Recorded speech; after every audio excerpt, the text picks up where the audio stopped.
In den Anden von Bolivien und Peru in einer Höhe von fast 4000 Metern liegt die höchste schiffbare Wasserfläche der Welt, der Titicacasee. Titi, der heilige Berglöwe der Aymara-Indios, hat ihm den Namen gegeben.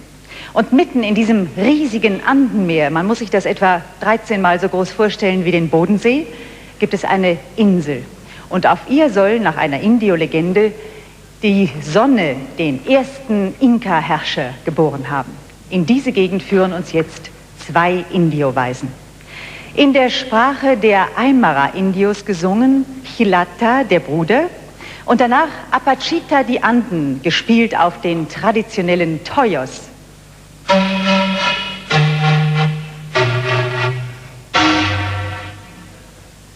Das sind diese Riesenpanflöten. Wir sehen und hören jetzt Los Aguatiñas aus Bolivien.